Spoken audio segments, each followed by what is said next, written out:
ইসলামী ছাত্র শিবির কোনো girlfriend boyfriend তৈরি করে না। ইসলামী ছাত্র শিবির শিক্ষা প্রতিষ্ঠানে ভাই এবং বোন তৈরি করে, মাঝখানে ইসলামের দেয়াল তৈরি করে একটা সুরক্ষা দিয়ে দিতে চায়।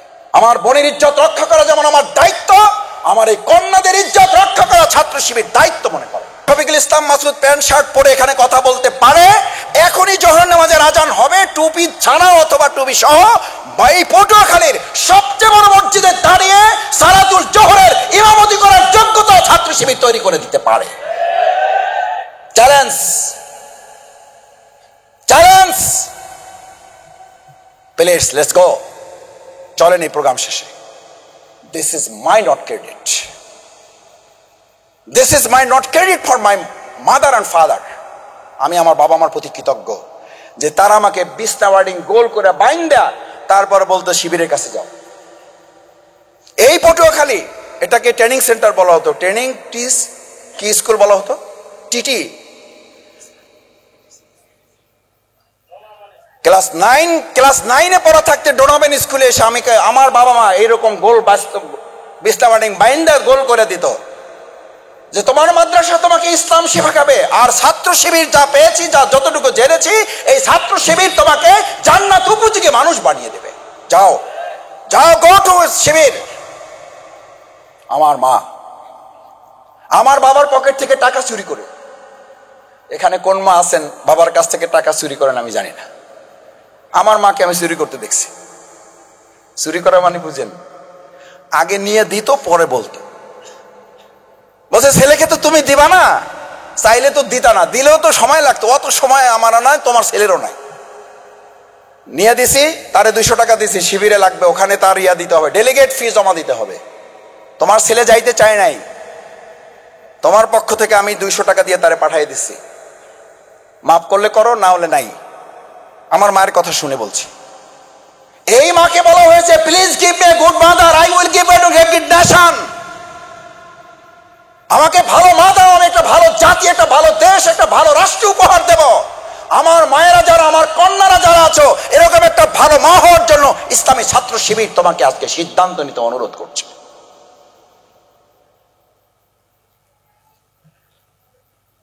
দিস ইজ ইসলামী ছাত্র শিবির। ছাত্র শিবির শুধু তোমাকে এখানে একটা বক্তৃতা শোনাতে আসে নাই। ছাত্র শিবির, তুমি ডাক্তার হবা, তোমার জন্য রেডি আছে কোচিং, চলো। 10 জন মুক্ত আমাকে ফোন করে, মাসুদ তুমি আমাদের বাউফলের ছেলে না? আমি বললাম জি আপা বলেন। এই যে আজকে আসতে আসতে আমার ফোনে একটা ভয়েস রেকর্ড আছে, কান্না, কেঁদে কেঁদে ফোন করেছেন, আমাকে বলছেন যে আপনার সময় হবে না আমি জানি, এই জন্য ভয়েস মেসেজ দিয়ে রাখলাম। কাঁদছেন, ভাই দেশটার কি হবে ভাই। আমি বললাম কেন আপা কি হয়েছে? আমি শুধু একটা রিপ্লাই দিয়ে রাখছি, কেন কি হয়েছে? কি হয়েছে জবাব তার 1 মিনিট 43 সেকেন্ড। ভাই আমাদের কোনো উপায় নেই, আমরা শেষ। এই যে শেষ, সব জায়গার মেসেজ, সব জায়গার মেসেজ শেষ। আচ্ছা তুমি বলো, এই শেষ যেখানে আইএমএ জাহিলিয়া যখন শেষ হয়েছিল, সেই সব শেষের জায়গা থেকে, ফুল স্টপ থেকে আলোর যাত্রা শুরু করেছিল ইসলাম না মানুষের তৈরি করা মতবাদ? এটা নিয়ে তোমার যদি কোনো বিভেদ থাকে, কোনো আর্গুমেন্ট থাকে, কোনো ডিবেট থাকে, কোনো অসুবিধা নাই। খুব সিম্পলি বুঝো, খুব সিম্পলি বুঝো, যেখানে অন্ধকারের শেষ, যেখানে আমাদের কন্যাদেরকে জীবন্ত কবর দেওয়া হতো, কি আফসোসের ব্যাপার না? সেই আবু জেহেলের উত্তরসূরিরা এখন বলে ইসলাম ক্ষমতায় আসলে, ইসলাম যদি আবার প্রোভাইড করে, তাহলে আমাদের মেয়েদের নাকি ঘরে আটকায় রাখা হবে। কত বড় আস্পর্ধা থাকলে এই কথা কেউ বলতে পারে? অথচ এই কন্যাদেরকে যখন জীবন্ত কবর দেওয়া হতো, পুড়ে ফেলা হতো আগুনে। একটা ঘরে মেয়ে জন্ম নিলে, যে অন্ধকার আইএমএ জাহিলিয়া যুগে, আবু জেহেলের যুগে, যখন একটা কন্যা সন্তান জন্ম নিলে 3 দিন 4 দিন 7 দিন সে তার বন্ধু বান্ধবদের সাথে মুখ দেখাতো না, তাকে সমাজ থেকে বহিষ্কার করা হতো। তোর কন্যা হয়েছে, তুই এখনো জীবন্ত কবর দেও নাই। দিস ইজ ইসলাম। আর সেই ইসলাম এখন তোমাকে বলে ইসলাম আসলে তোমাদেরকে আটকে ফেলবে। এখন সেই ইসলাম নিয়ে তোমাদের মধ্যে ইসলাম ফোবিয়া, তোমাদের মধ্যে ইসলামের ভীতি ছড়ায়। ইসলাম আসলে তোমাদেরকে ঘর থেকে বের হতে দেবে না। আর আজকে তোমাদের এই প্রোগ্রামটাকে আমরা কোনো ঘরে করছি না, বাইরে করছি। মানে তোমাদের ঘরে না বাইরের জগতে? তাহলে একটা করতালি দিয়ে তাদেরকে একটা প্রতিশোধ জানাও যে ছাত্র শিবির আমাদেরকে ঘর থেকে এখানে ডেকে নিয়ে এসেছে। আর একটা কথা বলি, কিছু মনে করো না, তোমরা তো আমাদের কন্যার মতো। এখানে ঢোকার সময় তোমাদের যার নেকাব আছে তাকে বলা হয়েছে আসসালামু আলাইকুম, আপনাদের আমাদের খুব দরকার ছিল, কারণ নেকাবওয়ালা লোকই আমাদের টার্গেট। আসেন, যার নেকাব নাই একটু এদিক ওদিক আছে, এই পাশে দাঁড়ান। এটা শিবিরের প্রোগ্রাম, জেনেও আপনি অবস্থায় এসেছেন, ভারী অন্যায় করেছেন। আপনার বাবা মা কোথায় ডাকেন, শিক্ষক কোথায় ডাকেন? এতটুকু হুঁশ বুদ্ধি নাই, শিবিরের প্রোগ্রামে আসছেন। এই কথা বলা হয়েছে, এরকম একজন লোক দাঁড়াও। একজন অভিভাবক বলেন ছাত্র শিবির আমাদের সাথে অন্যায় আচরণ করেছে। আমিও করেছি। আমি এই কথাটা বলতে ইমোশনাল হচ্ছি। আমি বিশ্ববিদ্যালয়ের রাষ্ট্র নির্বাচনে আমাকে একটা হলের জিএস ক্যান্ডিডেট করা হয়েছে। আমি ভোট চাওয়ার জন্য গিয়েছি। আমার ডিপার্টমেন্টের আমার বান্ধবী, আমি এখন খুব সাহসী মনে হয়, আমি খুব লাজুক প্রকৃতির মানুষ। আমার পরিবারের সদস্যরা আছেন, কেউ জানেন তারা। আমি আমার ভোট চাইতে গিয়েছি যে আমি জিএস ক্যান্ডিডেট শহীদ শামসুজ্জোহা হলের। তো এরকম নিচের দিকে তাকায় কথা বলতেছি, তো এই তুমি মাসুদ না? আলম জি আপা, আমি মাসুদ। তো কি হয়েছে কি? ওই যে আমি তো জিএস নির্বাচন করব, একটু আমার জন্য দোয়া করবা আর আমার একটু ভোট দিবা। মাথা জাগাইলাম। এখন কি করবো? তাকাও আমার দিকে। বললাম আপা, এটা তো আমাদের শিবির থেকে নিষেধ করা আছে। এটা যদি কেউ দেখে তাহলে আমার সাথীপদ থাকবে না। তাই নাকি? এটা তো আমাদের বলা আছে। আমি বললাম জি আপা, এটা বলা আছে। বলছি তাহলে ভোট নেবে কি করে? আমি বললাম এই যে ভোট চাই দিচ্ছে আপনাকে, শরীয়তের সীমা যেন লঙ্ঘন না হয়। কারণ এটা তো শুধু শিবিরের নির্দেশ না, এটা আল্লাহ রসুলের নির্দেশ। একবার কারো দিকে, আমাদের বোনদের, আমাদের মায়েদের, এরকম যারা কন্যা সন্তান তাদের দিকে যারা শরীয়তের দৃষ্টিতে তার জন্য জায়েজ নেই, একবার তাকালে আল্লাহ মাফ করবেন। দ্বিতীয়বার তাকানোটা মাফ করবেন না। শুধু বলা হয় যে ওই যে তাকানোটা শফিকুল ইসলাম মাসুদের না, তাকানোটা ইবলিসের। কার? আচ্ছা, এটা জামাতের কথা, এটা শিবিরের কথা। কার কথা? পীর নবী মুহাম্মদুর। আচ্ছা, এইরকম ইবলিস ঢাকায় আছে, পটুয়াখালীতে তো নাই। যে একবার তাকানোর পর দুইবার তাকানোর মতো আল্লাহর ওলি এই সমাজে আর পাওয়া যাবে না। শুধু একবার কোন রকম তাকায়, আর চোখ ফিরায় না, কারণ একবার যাইস। চোখ ফালাও না কেন? চোখ ফালাই এরপর কি করবো? এরপর তো ইবলিস হয়ে যাবো। একবার যেমন তাকান দিছে, ওর মধ্যে যে ইবলিস ঢুকে গেছে, ওই হুঁশিয়ার তার নেই। আমার অভিভাবক বৃন্দ, আপনাদের কষ্ট বাড়াতে চায় না। বাংলাদেশ ইসলামী ছাত্র শিবিরে ইবলিসপনা থেকে একজন যুবককে বাঁচানোর জন্য আমাকে যখন এই কথা বলেছে, আমি যখন বললাম আপা, আমি যদি আপনার দিকে তাকাই, আমি আপনার ভোট নেব না, আমি আপনার ইজ্জত নেব। আমার এটা ভিডিও ক্লিপে ভাইরাল কথা আছে। আমি যদি চোখ দিয়ে আপনার দিকে তাকাই, আপনার দৃষ্টির দিকে তাকাই, আপনার চেহারার দিকে তাকাই, আপনার শরীরের দিকে তাকাই, ইসলাম বলছে আমার মধ্যে কুপ্রবৃত্তি আমাকে সব সময় দাবিত করে। এটা একজন পীর সাহেব এটা বললে হবে না। এটা আমরা তো পীরের এলাকার লোক, সব পীর তো আমাদের এলাকা, আলহামদুলিল্লাহ। পীরদের প্রতি শ্রদ্ধা রেখে বলছে। আমার এক পীর বলছিল, ওই পীরের নাম বললাম না, বলছে মাসুদ, কোন লোক যদি বলে যে কোনো কন্যা, কোনো নারী দেখার পরও তার কোনো সেন্স পরিবর্তন হয় না, তাহলে ওর পিছনে নামাজ পড়া হারাম। ওর পিছে আমি বললাম হুজুর এটা কি করলেন? এ তো আল্লাহর ওলি, এ তো বিরাট ব্যাপার স্যাপার, যে কোনো তার চেঞ্জ নাই, কোনো তার ইয়ে নাই, ইমোশন নাই, বিরাট ব্যাপার। আল্লাহর সাথে ডাইরেক্ট লাইন বলছে। ডাইরেক্ট না, ওটা ইবলিসের সাথে ডাইরেক্ট লাইন। কারণ প্রথম কথা হলো মিথ্যা কথা বলছে, কারণ এটা হলো আল্লাহ দেওয়া নিয়ম, এই নিয়মটাকে সে অস্বীকার করছে। দুই হইল, তাহলে তার মধ্যে পুরুষত্ব নাই, আর এরকম পুরুষত্ব না থাকলে ইমামের জন্য জায়েজ না। তিন নম্বর কারণে, যে কারণে নামাজ পড়বা না, সেটা হলো এই আল্লাহদ্রোহী, এই আল্লাহর আইনের বিপরীতে সে দাঁড়িয়ে গেছে। এর পেছনে নামাজ তিন কারণে পড়া জায়েজ নেই। আমার মায়েরা, আমার শিক্ষক মন্ডলী, আমার সুধী মন্ডলী, যারা সন্তানদেরকে নিয়ে এসেছেন, আমি আমার ওই বোনকে বলেছিলাম আমার ভোট দরকার নাই, আপনার ইজ্জতে রক্ষা চাই। বলছে যে তোরে ভোট দেবো না, তুই খাড়া। তোরে এখন চা খাওয়াবো। আমি বললাম এই আগে তুমি ছিলে, এখন তুই। আমি ডাকতেছি আপনি। কয় যে তোরে ভালোবাসি। কয় যে তোরে ভালোবাসি। আমি বললাম আমি ভালোবাসা চাই না, আমি ভোট চাই। কয় ভোট ভালো না বাসে তোরে ভোট দেবো কেমনি? আমার ভাইয়েরা, আমার বোনেরা, আমার মায়েরা, হাসার জন্য এটা বলি নাই, একটু যোগ করলাম। বেসিক্যালি আমার ভিডিও পাবেন এটা। আমার ওই বান্ধবী এখনো যে বেঁচে আছে, সে সরকারি একটা জব করে, আমি এখানে করি। মাঝে মধ্যে দুষ্টমি হয়, আমি বলি যে তোমরা তো এসিতেই থাকো, আমরা ওই রাস্তায় ছিলাম, এখন রাস্তায় আছি। কয় স্যার কি করতে হবে বলেন? এমন হে মনে করছে আমি এমপি মন্ত্রী টন্ত্রী হয়ে কি যে একটা করে আলাপ।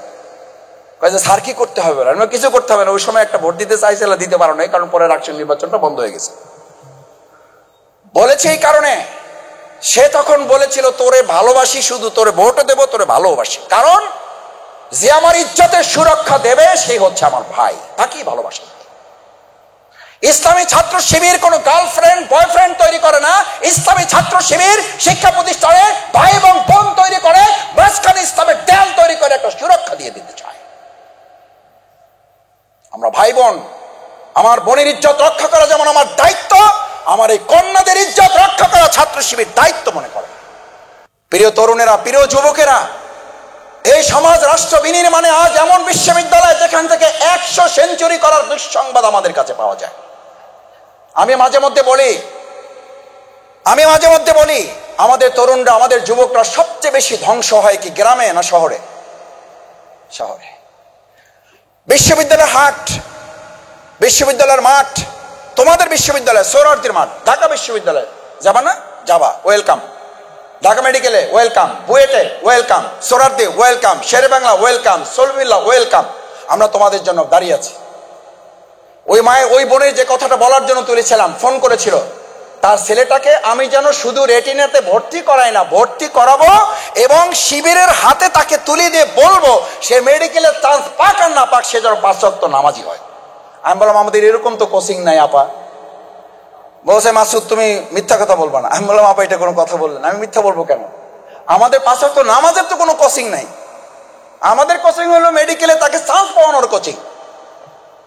বলছে ওই চান্স পাওয়ানোর কোচিং এ আমি শুনেছি তোমাদের আলাদা স্পেশাল ক্লাস আছে, সেই ক্লাসে তোমাকে ভর্তি করে দিতে হবে আমার ছেলেটা, যেন মেডিকেলেও চান্স পায়, আবার 5 ওয়াক্ত নামাজিও হয়। আমি বললাম আবার ঠিক আছে, আমি শিবিরের ভাইদেরকে আমি বলে দেব সে মেডিকেলে পড়ার পাশাপাশি যেন 5 ওয়াক্ত নামাজিও হয়। আমার বোনেরা, আমার ভাইয়েরা, আমার কন্যা সন্তানেরা, আমার তরুণ যুবকেরা, তোমাদেরকে শেষ আহ্বান জানাই, আসো। Our knowledge brings us nearer to ignorance. আমাদের জ্ঞান আমাদেরকে অজ্ঞতার দিকে নিয়ে যাচ্ছে। Our ignorance brings us nearer to death. আর এই অজ্ঞতা আমাদেরকে বিপদের দিকে না, আমাদেরকে মৃত্যুর দিকে ধাবিত করছে। এখান থেকে বাঁচার জন্য বাংলাদেশ ইসলামী ছাত্র শিবির তোমাদেরকে আহ্বান জানায়, আসো। বাংলাদেশ ইসলামী ছাত্র শিবির আজকের এই সমাজের জন্য একটা পরিপূর্ণ বিশ্ববিদ্যালয়ের নাম। সেই বিশ্ববিদ্যালয় তোমাদের সবাইকে ভর্তি হওয়ার জন্য না, সেই বিশ্ববিদ্যালয়ের সাথে সম্পৃক্ত থেকে সৎ, যোগ্য, দক্ষ নাগরিক বিনির্মাণ করা। আজকের উপদেষ্টারা, প্রধান উপদেষ্টা, অন্যান্য উপদেষ্টারাও স্ট্যাটাস দিচ্ছেন না, শুধু এই আপনাদের মিডিয়ার সামনে বলছেন ভাই ভালো কিছু করতে চাই, ভালো কিছু হাতে নাই। চ্যালেঞ্জ দিয়েছে, আমি তোমাদেরকে একটা চ্যালেঞ্জ ছুড়ে দেওয়ার জন্য, এই চ্যালেঞ্জটা তোমাদেরকে মাথায় নিতে হবে। আমার এক প্রিয় ডাক্তার, যারা ডাক্তার হবা তোমাদের জন্য উন্মুক্ত। আমরা ছাত্র শিবির শুধু আজকে একটা বক্তৃতা শোনানোর জন্য তোমাদেরকে এখানে ডেকে নিয়ে আসে নাই। একটা ক্রেশ দেখি আমার হাতে, একটা ক্রেশ তোমাদের হাতে দেওয়ার জন্য তোমাদেরকে ডাকায় নাই। তোমার হাতে এটার ক্রেস্টের দাম সর্বোচ্চ আমি জানি না 100 টাকা হইতেও পারে, নাও হইতে। তুমি বাড়িতে বসে 300 টাকা এর চেয়ে সুন্দর একটা ভালো ক্রেস্ট বানাইয়া বাড়িতে রাখার মতো তৌফিক তোমাদের সবাই আছে। এই ক্রেস্টের মূল্যটা কি ওই 500-1000 টাকার চেয়ে কম না বেশি? কেন বেশি? বেশি হচ্ছে এই জন্য যে ক্রেস্টটা তোমার হাতে দেওয়া হচ্ছে না। আজকে ইসলামী ছাত্র শিবির তোমার হাতে পুরো বাংলাদেশটাকে তুলে দিচ্ছে। এই বাংলাদেশটাকে তোমাকে দেখে রাখতে হবে। This is your country, this is your responsibility. তোমার দেশ, তোমার দায়িত্ব। যে কারণে এটা বলছিলাম, প্রিয় শিক্ষার্থীরা, আমি তখন বক্তৃতার যেটা বললাম যে পুরো বক্তৃতা শোনানোর জন্য তোমাদেরকে ডাকাই নেই। আমার এক ডাক্তার আছে, আমাদের এক ডাক্তার আছে, চ্যালেঞ্জটা তোমাকে মাথায় নেওয়ার জন্য, চ্যালেঞ্জটা নিতে হবে। আচ্ছা, না শোনার আগে চ্যালেঞ্জটা নেওয়ার জন্য রাজি আছো? না শোনার আগে রাজি হইলা কেন? কেন রাজি হইলা? একজন যদি রাজি হও, এটা আফসোসের ব্যাপার। কেন হাত তুললা? দুইটা কারণে, এক অমনোযোগী, দুই তোমাদেরকে এরকম অন্ধভাবে এই রাষ্ট্র তোমাদেরকে পরিচালনা করলেও তোমরা পরিচালিত হবা বলে আমাদেরকে বিশ্বাস করতে হবে, অথচ এই দুটা কোনোটাই আমরা প্রত্যাশা করি না। আমার প্রিয় ডাক্তার, যারা ডাক্তার হবা, যারা ইঞ্জিনিয়ার হবা, ডাক্তার পড়েছেন, 3rd ইয়ার, 2nd ইয়ার চলতেছে, 4th ইয়ার শেষ, এবার তিনি ইসে ভর্তি হবেন। কোথায়? 5th ইয়ার শেষ করার পর কোথায় ইন্টার্ন করে? কি করে? ইন্টার্নিতে ভর্তি হয়। ইন্টার্নিতে ভর্তি হয়েছে, টিচারদের সাথে ক্লাসের এক ফাঁকে জোহরের নামাজের সময় হয়েছে, আজকেও জোহরের নামাজের সময় হবে একটু পরে। ডাক্তার দাঁড়িয়ে বললো যে স্যার আমার একটু কথা আছে। বলছে কি কথা? স্যার জামাতের সময় হয়ে গেছে তো আমাকে একটু নামাজ পড়ার সময় দিতে হবে। বলছে এই কারণেই বলছি, এই বিজ্ঞানের ক্লাস টেলাসে, ডাক্তারের ক্লাস টেলাসে নামাজের সাথে এগুলোর কোনো সম্পর্ক নাই, আমার ক্লাসে এগুলো বলবা না। সাথে একটা ইংলিশ মারিয়ে দিয়েছে, যে ইংলিশ মারলে স্মার্টনেস। কি English? Science and religion can go together. সব ছাত্রছাত্রীরা মনে করছে ওরে বাপ, সেই শিক্ষক, মারাত্মক জিনিস। Science and religion can go together. বিজ্ঞান এবং ধর্ম একসাথে চলতে পারে না। সব থ মেরে গেছে। ওই ছাত্র বলছে যে স্যার আমি যদি ফেলও করি, আমরা যদি বাদও দেন, আমার নামাজের স্যার একটু যাওয়া লাগবে। এখন আপনি অনুমতি দিলেও যাব, না দিলেও যাব। এখন আপনার আদবের সাথে যেতে পারলে আমার জন্য ভালো। স্যার দেখছে পরিস্থিতি ভালো না, বসে যাও, তোমার মতো ছাত্রদের নামাজে যাওয়াই ভালো। গিয়েছে, নামাজ থেকে ফিরেছে। আমি এগুলো শুধু গল্প বলার জন্য বলছি না, it's your stamina, it's your decision, it's your standard, it's your message, it's your future, it's your career, it's your responsibility. ছাত্র ফিরেছে, এবার লাস্ট টেস্টটা হবে, সবাইকে কুইজের জন্য দিয়ে দেওয়া হয়েছে। ওই ছেলে ফার্স্ট হয়েছে। সে জানে না, নাম নাই তো, রোল আছে শুধু। এই ফার্স্ট কে হয়েছে দাঁড়াও। এ তো মনে করছে যে ফার্স্ট হয়েছে ওই যে বেনামাজি, আল্লাহরই স্বীকার করে না এরকম একটা। এ তো খুব কৃতিত্ব, এই ফার্স্ট হয়েছে কে, দাঁড়াও। বলছে স্যার রোল বলেন। রোলই তো বলেন নাই। বলছে আচ্ছা রোল হলে এত, দাঁড়াও। নামাজি ছেলে দাঁড়ায় গেছে, স্যার আমি। ওনার হাসি মুখ আর স্যারের হলো গোমরা মুখ। যেহেতু ফার্স্ট হওয়ার কথা না, এ তো চলেই গেল একটু আগে ক্লাস থেকে, এ ফার্স্ট হলো কি করে? ওই ছাত্র আসছে, বলছে তো এখন আগেই থেকে ঠিক করা ছিল, তার অনুভূতি প্রকাশ করা হবে এবং তার অনুভূতি শোনা হবে, যে ফার্স্ট হলো কি করে। আসছে, দাঁড়াইয়ে প্রথম শুরু করছে স্যার। সম্মানিত শিক্ষক মন্ডলী, উপস্থিত আমার সহকর্মীরা, ইটস ইউর গুড মেসেজ। আমাদের সম্মানিত শিক্ষক একটু আগে বলেছিলেন science and religion can go together, আর আমি তোমাদেরকে বলছি science without religion can go together. বিজ্ঞান ধর্ম ছাড়াই চলতে পারে না।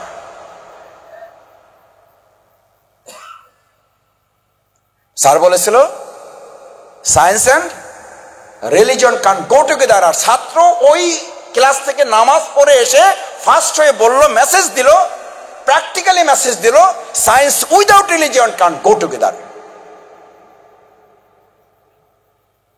যে বিজ্ঞানের সাথে ধর্মের সম্পর্ক নাই, ওটা বিজ্ঞান না, ওটা অন্ধ, ওটা ধ্বংস। ওটা কেন ধ্বংস? আচ্ছা, তোমাদের আবু জেহেলের নাম তো কারো জানা নাই।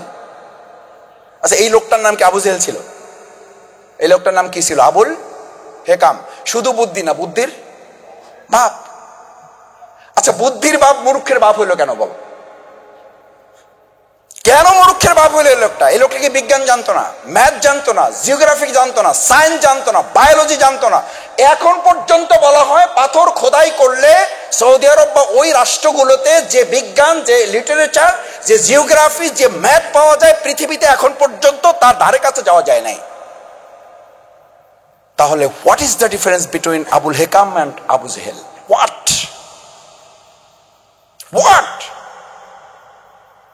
এটা আমার মায়েদেরকে বলতে হবে, এটা আমার শ্রদ্ধাভাজন শিক্ষকদেরকে বিবেচনায় নিতে হবে।